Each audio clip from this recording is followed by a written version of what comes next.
I am not what happened to me. I am what I choose to become. Carl Jung. The sad reality of most human beings is just that. Most people do believe they are what happened to them. Most people equate self-worth with their past, with their achievements, with how other people view them. But we are none of those things. We are, as Jung puts it, who we choose to become. We are always one decision away from a completely different life. What happens to us is never a choice, but how we choose to feel about what happens is always our choice. How we choose to respond to life circumstances is a choice. Who we decide to be in every moment, including adversities, will determine the quality of our life. Leave your past behind and decide today, now, who you will be from this moment forward. Until you make the unconscious conscious, it will direct your life, and you will call it fate. Carl Jung. Why do bad things keep happening to me, some say? Why do the same negative kind of people keep appearing in my life?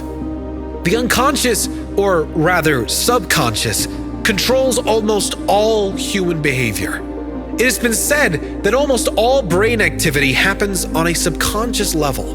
The problem is, most people do not understand this basic principle, and therefore are running their life on autopilot, repeating the same reactions and responses, and often repeating the same problems over and over again in a figure-8 loop. Einstein said the definition of insanity is doing the same thing over and over again and expecting a different result. Until you change the reactions, responses, and actions you've conditioned into yourself unconsciously, you won't see different outcomes in your life. Until you learn why you are acting in a certain way, you'll never be able to act better. Until we learn why we feel a certain way on a consistent basis, we will not be able to consistently feel better in any way. You need to step back and examine your life. Examine you. What feelings, behaviors, habits, and actions are running on autopilot? What can you bring forward to the light, into your consciousness, into your presence? If you can manage that, you can start changing those habits consciously. With repetition, you can reprogram these new habits, feelings, and behaviors into your new subconscious program. Better habits, better reactions, better outcomes. As far as we can discern, the sole purpose of human existence is to kindle a light in the darkness of mere being. Even a happy life cannot be without a measure of darkness, and the word happy would lose its meaning if it were not balanced by sadness. It is far better to take things as they come along with patience and equanimity. The least of things with a meaning is worth more in life than the greatest of things without it. Carl Jung. Without the contrast of sadness, happiness does not exist. Without dark, there is no light. A happy life, then, is not one without sadness or misery or failures or problems.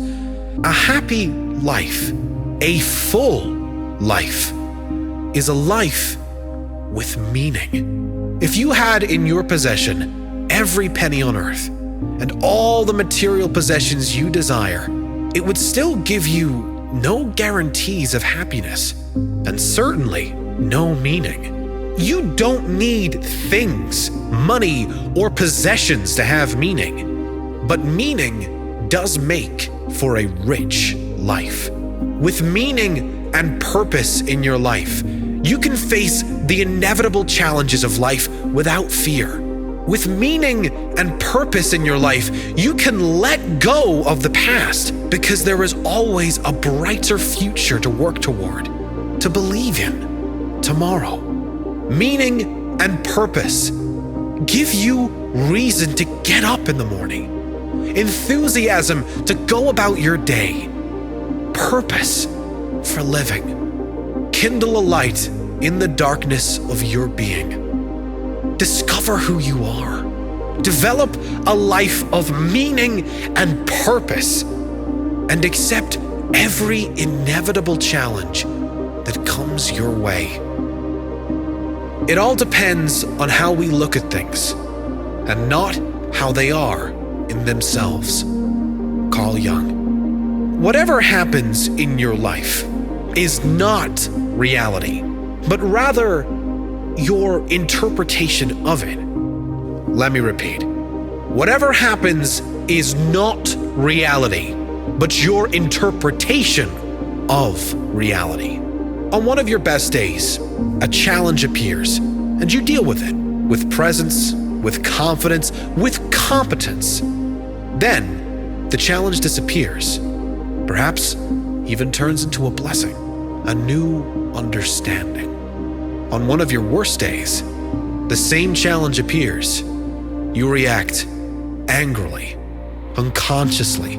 The challenge turns into a bigger issue, a larger problem, and consequently affects your life and others in a much bigger, not so pleasant way.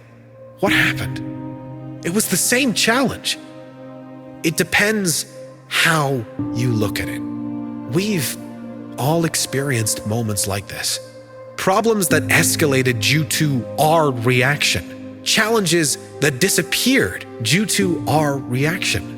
It is not how things are, but how we see them. We can see beauty in anything and ugliness in anything. The real question is, what do you choose to see? Thinking is difficult. That's why most people judge. Carl Jung. We have to step back and catch ourselves judging. And this is not easy, because we all want to think of ourselves as good human beings, and you may well be. But you must take ownership of your judging as much as the next person. Judging people, judging things, judging circumstances. How do you judge? Who do you judge? Has there ever been a moment in your life where you've judged a person or a situation and then realized you were completely wrong? I think we've all had this experience. We should never judge a person or a situation where there are no facts.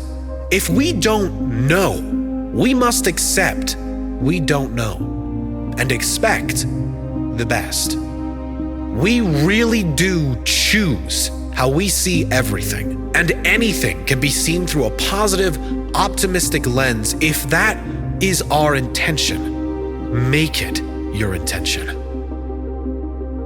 Your vision will become clear only when you can look into your own heart. Who looks outside dreams. Who looks inside awakes.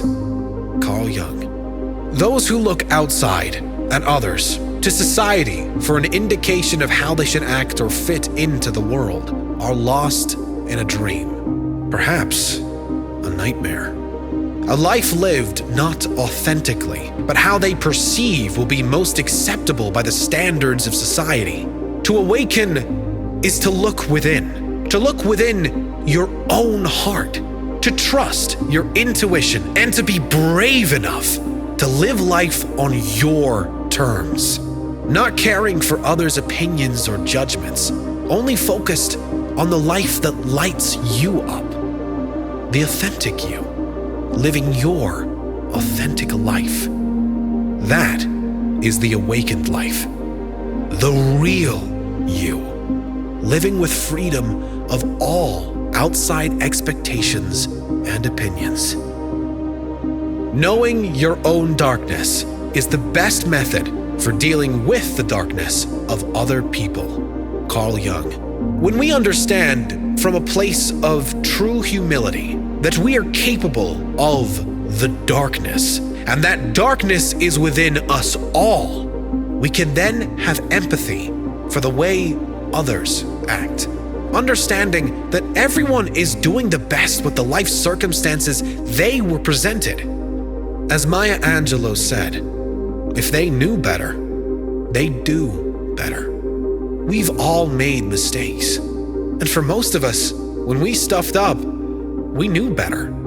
So we did better. We no longer wanted to hurt others or ourselves through our behavior. We learned the lesson and we moved on. For most people, the darkness doesn't hang around for long, but it should give us some compassion for others, knowing that even we have made mistakes. No one is perfect. And perhaps with the same life circumstances, we would not do any better than the other. Perhaps if we went through what they went through, we would not have the tools to do any better than they are doing. It does not mean condoning any type of behavior. It is understanding that no baby was born evil or with bad intentions. Everything that irritates us about others can lead us to an understanding of ourselves. Carl Jung. Anything that irritates you in another is likely within you or within your shadow. They are the things we are most afraid will come out of ourselves. It's like a mirror for your own personality. What irritates you in others can teach you important things about yourself. Pay attention to those things in others that irritate you. Perhaps there is something you can work on too. Where love rules, there is no will to power. And where power predominates, there is love lacking. The one is the shadow of the other. Carl Jung. And how badly do we need more love and less power in the world today? The endless seeking of power and control is due to a lack of love, a lack of connection and empathy for others. Ask yourself how you can let go of your own need for power and control, even a little, and how you can bring more love, compassion, understanding, and giving in your own world. We cannot change anything until we accept it. Condemnation does not liberate, it oppresses. Carl Jung. You are what you do, not what you say you'll do. Carl Jung. We do live in this kind of world, where many people talk too much and act too little. As Jung says, you are what you do, not what you say you will do. You do not need to tell the world or tell anyone what your plans are. You can show them with your actions, with your results. That is ultimately how we are all judged anyway, on how we show up every day, who we are, what we do, never who we say we are or what we're going to do. Less talk, more action. Leaving the need for validation behind and being who we intend to be. Doing what we want to do and letting the right people show up because of those choices.